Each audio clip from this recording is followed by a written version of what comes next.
Notice था। हम तो कहना चाहते हैं भाई, इन लोगों के लिए नीरव मोदी, मेहुल चौकसी, विजय माल्या, नीरव मोदी, क्या इन लोगों के लिए लुकआउट नोटिस नहीं था क्या? क्यों नहीं था?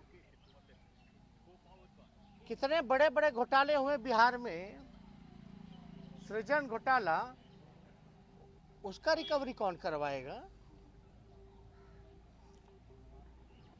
वो भी तो कोषागार से गया, वो भी तो ट्रेजरी का मामला था। बिहार के कितने जिलों में हुआ सृजन घोटाला? मुख्यमंत्री के जानकारी हेतु क्यों नहीं मुख्यमंत्री पे कार्रवाई की गई? बल्कि चारा घोटाला में तो लालू जी ने ही आदेश दिया जांच का। जिसने जांच का आदेश दिया, जिसने जांच करवाया, उसी को तुम जेल भेज दिए। कोई बात नहीं, लालू जी जाते जाते बोले ना झुके हैं ना झुकेंगे, हमेशा सांप्रदायिक शक्तियों से लड़ते रहेंगे। उसकी सजा मिली है, और देख रहा कोई एक बार थोड़ी ना, बार बार सजा मिलती जा रही है।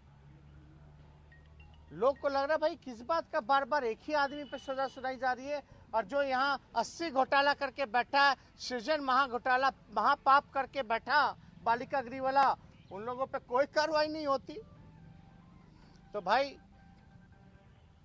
हम मेरे अगर ट्विटर पे जाइएगा तो पहला ही टैग्ड है एक ट्वीट, थोड़ा पढ़ लीजिएगा। आज भाजपा के खिलाफ, सांप्रदायिक शक्तियों के खिलाफ देश में कोई नेता नहीं बोलता है जहां लालू जी बोल रहे हैं, लड़ रहे हैं। अगर बीजेपी से हाथ मिला लेते लालू जी तो शायद राजा हरिश्चंद्र कहलाते। आज भाजपा और आरएसएस इन लोगों से लड़ाई लड़ रहे हैं तो भाई सजा काट रहे हैं। तो लालू जी डरने वाले हैं क्या, या हम लोग कोई डरने वाले हैं क्या? लालू जी का साथ जो हो रहा है देश की जनता और बिहार की जनता देख रही है। लालू जी के साथ जो हो रहा है वो यूपी में भी, यूपी की जनता जो है बीजेपी पर वार करने का काम करेगी, वोट का चोट देने का काम करेगी। लोग को लगता है कि लालू जी को जेल भेज देने से लालू जी कमजोर हो जाएंगे, पार्टी नस्तानाबूद हो जाएगी। बिहार की सबसे बड़ी पार्टी निकल के आई, आरजेडी सरकार बना चुके थे महागठबंधन।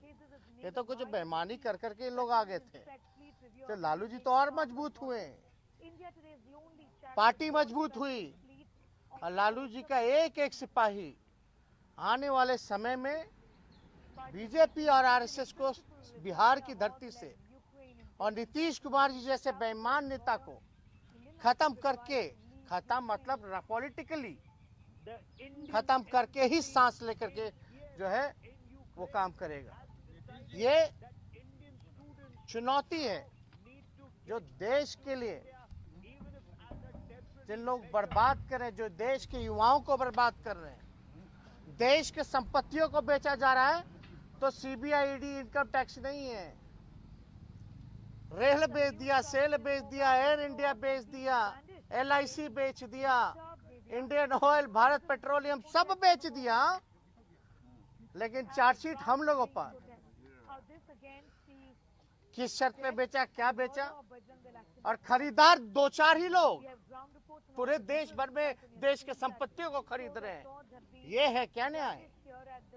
कहाँ है जांच एजेंसियां? हम तो चुनौती देते हैं, थोड़ा जांच करके बताएं। अरे सीबीआई प्रकोष्ठ है भाई भाजपा का, लेकिन जिस दिशा में ये जांच एजेंसियां काम कर रही हैं, ये आने वाले समय में देश के लिए खतरा है। इसलिए हम कह रहे हैं कि कोई पॉलिटिकल पार्टी का प्रकोष्ठ होकर के अगर कोई काम करेगा, ये इंस्टीट्यूशन सदैव रहेगी, लेकिन सत्ता में रहने वाले लोग हमेशा बदले जाएंगे, कोई परमानेंट नहीं। अगर इसी हिसाब से दुरुपयोग होता रहा इस तरह की जांच एजेंसियों का, तो बुरा प्रभाव और जो लोग न्याय के लिए, देश में जनता जो न्याय के लिए जो लोग लड़ते हैं उनको न्याय नहीं मिलेगा। ये देश के लिए बहुत बड़ा खतरा है।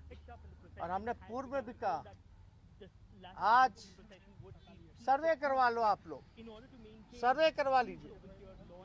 देश के जेलों में सबसे ज्यादा गरीब लोग जेल में बंद हैं, गरीब। और लालू जी गरीबों के नेता हैं। और कोई जेल नहीं जाएगा, सबको अक्यूटल हो जाएगा, सबको जो है छोड़ दिया जाएगा। अरे हमने तो महाराष्ट्र में, अब कोई बीजेपी का अगर कोई भाषण एड़ी के चोटी पे करता है, सीबीआई है, ई है, वो है, थोड़ा हमसे मिलवा दीजिएगा, उनसे पूछिएगा कि महाराष्ट्र में क्या हुआ था भैया। जो डिप्टी चीफ मिनिस्टर हैं पवार साहब, जब बीजेपी जब गए डिप्टी सीएम बनाएगा तो सीबीआई ने सारे केस वापस कर दिए। याद कीजिएगा वाकया, सारे केस वापस कर दिए। जब सारा केस खत्म हो गया तो पवार साहब वापस एनसीपी में आ गए, जो शरद जी के भतीजे हैं। जब वापस आए तो दोबारा ईडी और सीबीआई के छापे और रेड पड़ने लग गए। यही है जांच एजेंसियां क्या? ये तो जीता जाता उदाहरण है।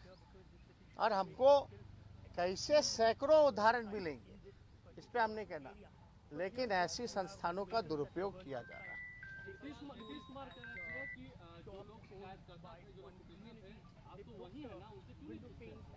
क्या चीज? कौन? नीतीश जी बता रहे हैं। नीतीश जी थोड़ा सृजन के बारे में बताइए। I have no interest. Bihar की जनता और देश की जनता को रुचि इस मामले में नहीं है कि चारा घोटाले में नीतीश जी की प्रक्रिया क्या है। बिहार की जनता और देश की जनता का इंटरेस्ट इसमें है कि आपके रहते 80 घोटाले हुए, आज तक कोई अधिकारी, मंत्री या आप पे क्यों नहीं कार्रवाई की गई? सृजन मामले में क्यों नहीं कार्रवाई की गई? सीएजी का रिपोर्ट उठा के देख लीजिए आप सब लोग। 2 लाख करोड़ का हिसाब कहाँ है मुख्यमंत्री जी बताइए? 2 लाख करोड़ का इंटरेस्ट इसमें है। और नीतीश जी को बताना, हम देखिए बड़े हैं, मुख्यमंत्री हैं चोर दरवाजे के, तो हम इतना ही उनको कहेंगे कि चारा घोटाला में आप तो मत ही बोलिए। आप जहां बोलिएगा तो आपका क्या भूमिका है, अब हम जाना नहीं चाहते इतिहास में कहां कहां क्या क्या भूमिका है, डिटेलिंग हो जाएगी। मुद्दा से नहीं भटकाना चाहते। नीतीश जी सृजन पे आइए, 80 घोटाले पे आइए, इस पे क्यों नहीं बोलते? 2 लाख करोड़ रुपया सीएजी रिपोर्ट में आया, कोई हिसाब किताब नहीं है, ये इंटरेस्ट नहीं है। चारा घोटाला कितना हजार करोड़ का, ये 2 लाख करोड़ रुपया कहाँ गया भाई? और चारा घोटाला में बताइए कि लालू जी ने ही आदेश दिया था कि नहीं दिया था? दिया था कि नहीं दिया था जांच का? तो जो दोषी है वो जांच करवाएगा, वो भी सीबीआई से। ये सब लोग जानते हैं। उस दौर में जनता दल का दौर था, और जनता दल में उस दौर में क्या क्या चल रहा था वो सबको पता है, कितने खेमे थे। फिर बीजेपी 1 साल बाद आ गई, फिर दुरुपयोग शुरू हो गया। तो ये बताने की हमको जरूरत नहीं है। जैसे कि आपने बोला कि नीतीश कुमार की राजनीति जो है उसको खत्म करके बीजेपी को खत्म करेंगे, और चीजें बोला एक बार फिर से। हम बस इतना ही कह रहे हैं कि लालू जी के साथ जो हो रहा है बिहार की जनता देख रही है, और बिहार की धरती में बिहार की जनता ने लालू जी को आशीर्वाद दिया, और बिहार में सबसे बड़ी पार्टी के रूप में ही नहीं बल्कि हम सरकार बनाने का मैंडेट भी मिला था, जनादेश था, लेकिन चोर दरवाजे से ये लोग आए। अब देख रहे हैं ना लोग भाई कि क्या लालू जी के साथ बार बार एक ही आदमी को प्रताड़ित किया जा रहा है। तो आने वाले समय में लालू जी के चाहने वाले लोग या बिहार का हित जो चाहते हैं, देश का हित जो चाहते हैं, वो सब जो है भाजपा, आरएसएस और नीतीश जी को, पार्टी को जो है विलुप्त करके ही, राजनीतिक रूप से खत्म करके ही सांस लेने का काम करेगी।